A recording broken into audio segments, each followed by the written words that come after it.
తిరుమలలో వరుస సెలవులు రావడంతో భక్తుల రద్దీ ఒక్కసారిగా పెరిగింది. శ్రీనివాసుడి దర్శనానికి సుమారు 30 గంటలకు పైగా సమయం పడుతూ ఉండడంతో టీటీడీ కీలక నిర్ణయం తీసుకుంది. భక్తుల రద్దీ దృష్ట్యా ఆఫ్లైన్ విధానంలో జారీ చేసే శ్రీవాణి దర్శన టికెట్లు రద్దు చేస్తున్నట్లు ప్రకటించింది. రేపటి నుంచి 3 రోజుల పాటు రద్దు చేసినట్టు తెలిపింది.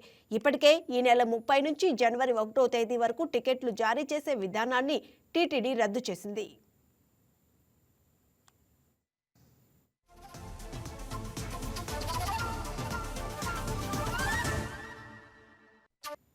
అయితే జనవరి 2 నుంచి 8 వరకు ఆన్లైన్లో పూర్తి చేసిన విక్రయాలు చేయనుంది. జనవరి 9 నుంచి తిరిగి శ్రీవాణి దర్శన టికెట్లను పునరుద్ధరణ చేసే యోచనలో టీటీడీ ఉంది. ఆఫ్లైన్ విధానాన్ని రద్దు చేసి పూర్తిగా ఆన్లైన్ విధానంలో దర్శన టికెట్లు జారీ చేసేలా ప్లాన్ చేస్తుంది. ఒకరోజు ముందుగా ఆన్లైన్లో 1000 టికెట్లు విడుదల చేసే యోచనలో టీటీడీ ఉంది. తిరుమలతో పాటు రేణిగుంట విమానాశ్రయంలో ఆఫ్లైన్ కౌంటర్లు రద్దు చేసే అవకాశం ఉంది. తిరుమల శ్రీవారిని దర్శించుకోవడానికి నిత్యం వేలాది మంది భక్తులు వస్తూ ఉంటారు. ఆర్జిత సేవలు, 300 రూపాయల ప్రత్యేక ప్రవేశ దర్శనం, ఎస్ఎస్డి, అంగ ప్రదక్షిణం, శ్రీవాణి ట్రస్ట్, విఐపి బ్రేక్ ఇలా భక్తులు స్వామివారిని దర్శించుకుంటారు. వీటిలో శ్రీవాణి దర్శన టికెట్లు చాలా ముఖ్యం. ఇటీవల కాలంలో ఈ టికెట్లకు డిమాండ్ పెరిగింది. ఈ క్రమంలో శ్రీవాణి దర్శన టికెట్ల జారీ విధానంలో మార్పులు తీసుకురావడానికి టీటీడీ సిద్ధమవుతున్నట్లు తెలుస్తోంది.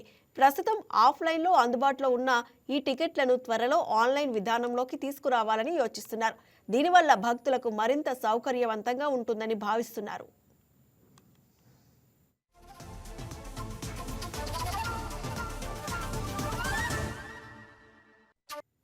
10,500 విలువైన శ్రీవాణి దర్శన టికెట్లకు భక్తుల నుంచి విపరీతమైన ఆదరణ లభిస్తోంది.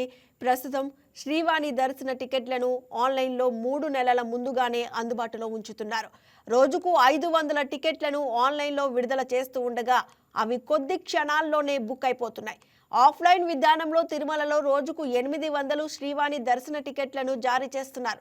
అలాగే తిరుపతి విమానాశ్రయంలో మరో 200 టికెట్లను ప్రతిరోజు అందిస్తున్నారు.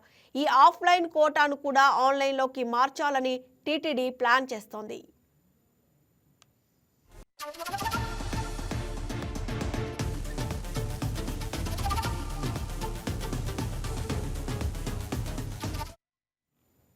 Hi, నేను మీ Raj Tarun. Please subscribe to YK TV. This is Viraj Ashwin. Please subscribe to YK TV Network.